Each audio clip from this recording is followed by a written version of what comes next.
Mari kita belajar di kitab 1 Raja-Raja pasal yang ke-17. Inilah awal pertama nama Elia muncul di dalam Alkitab. Kisah Elia dimulai dari sini. Seorang nabi Tuhan yang luar biasa, dipakai Tuhan secara mengherankan. Dan Elia pun adalah nabi yang berani sekali menyuarakan pesan Tuhan.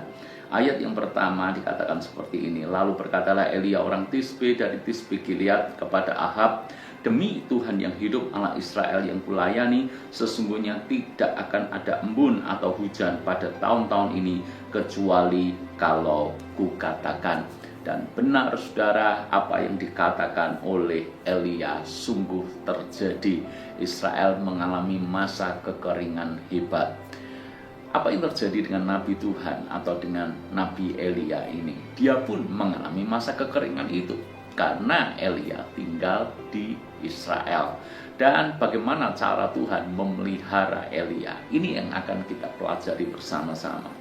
Ayat yang ketiga, pergilah dari sini, berjalanlah ke timur dan bersembunyilah di tepi sungai Kerit di sebelah timur sungai Yordan. Jadi Tuhan berfirman kepada Elia untuk pergi berjalan ke timur dan bersembunyi di tepi sungai Kerit. Dia untuk minum, dia bisa meminum air dari sungai Kerit itu. Lalu kemudian ayat yang keempat dikatakan, engkau dapat minum dari sungai itu dan burung-burung gagak telah kuperintahkan untuk memberi makan engkau di sana. Stop sampai di sini. Saya ingin mengajak Anda belajar bersama-sama dari ayat-ayat ini. Bagaimana Elia bisa bertahan di masa kekeringan? Dia harus mendengar suara Tuhan dan taat dengan perintahnya. Ketika Tuhan berkata kepada Elia, pergi berjalan ke timur, bersembunyi di tepi sungai Kerit, maka Elia harus melakukan itu. Dan ayat yang keempat dikatakan seperti ini, ketika Elia taat, maka Tuhan menyatakan burung-burung gagak telah kuperintahkan untuk memberi makan engkau di sana. Perhatikan saya, Elia belum sampai di tepi sungai Kerit, tetapi Tuhan sudah memerintahkan burung-burung gagak untuk memberi makan Elia di sana. Kata telah ini menjadi perhatian kita. Kata telah berarti sudah dilakukan. Jadi sebelum Elia sampai di sungai Kerit, berkat sudah menanti di sana. Burung gagak yang membawa daging dan roti sudah ada di sana. Sehingga kelangsungan kehidupan Nabi Elia terpelihara. Untuk minum pun dia bisa minum di sungai Kerit. Kita belajar arti sebuah ketaatan. Kenapa seringkali kita tidak mengalami mujizat, perkara supranatural? Kenapa seringkali kita tidak mengalami berkat? Karena seringkali kita tidak taat. Kenapa kita tidak taat? Karena kita menunggu Tuhan menyiapkan dulu berkatnya dan kita melihatnya, baru kemudian kita taat. Padahal yang Tuhan kehendaki adalah kita melangkah dulu. Sebab begitu kita melangkah, berkat itu telah Tuhan sediakan. Harusnya dalam menjalani hidup kita tidak perlu takut dan khawatir akan apapun. Sebab Tuhan bisa pakai cara yang aneh, Tuhan bisa pakai cara yang ajaib, Tuhan bisa pakai cara yang tidak masuk akal. Burung gagak termasuk burung yang rakus, enggan untuk berbagi dengan burung yang lain di kelompoknya.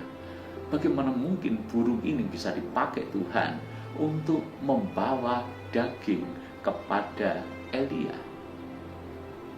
Hal yang pertama yang saya ingin sampaikan kepada Anda, kalau kita taat kepada Tuhan, Tuhan seringkali pakai hal-hal yang tidak mungkin menjadi mungkin.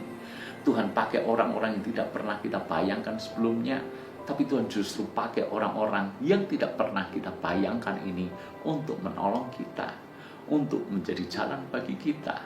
Karena itu saudara, belajarlah untuk taat kepada Tuhan, maka segala kemungkinan bisa saja terjadi. Lalu kemudian hal yang kedua yang saya ingin Anda semuanya bisa menangkap kebenaran ini. Sesungguhnya ketika kita taat kepada perintah Tuhan, burung gagak telah disiapkan Tuhan. berkat melalui burung gagak itu sudah disiapkan oleh Tuhan. Kalau saja Elia tidak taat, dia tidak berada di sungai Kerit, maka dia tidak akan pernah mendapat pemeliharaan Tuhan melalui burung gagak itu. Dari hal ini saya ingin menyatakan kepada Anda, ketaatan kepada Tuhan selalu membawa berkat pada akhirnya. Kita tidak pernah tahu cara Tuhan menolong, tetapi yang kita tahu, selama kita berpaut kepada Tuhan, selama kita taat dan melakukan kehendaknya dalam hidup kita, tidak usah takut akan apapun. Jaminannya pasti, karena firman-Nya tidak bisa dibatalkan. Tuhan tidak pernah menarik apapun yang keluar dari mulut-Nya sendiri, kecuali menggenapinya. Jadi saudara-saudara, kita mengerti sekarang dalam situasi sesulit apapun. Mungkin hari ini engkau sedang mengalami masa kekeringan dalam hidupmu. Mungkin bisnismu lesu, mungkin pekerjaanmu sedang berada dalam masalah, mungkin karirmu seolah-olah mentok.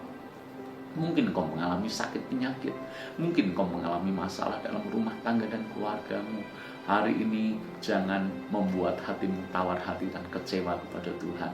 Justru Anda dan saya harus percaya kepada Tuhan sebagai satu-satunya Tuhan dan penolong dalam hidup kita.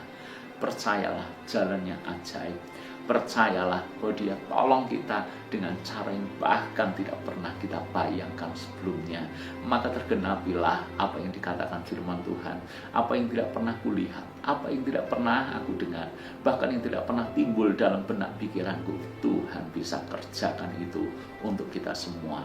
Orang-orang yang taat dan orang-orang yang hidup berkenan kepadanya. Tuhan memberkati.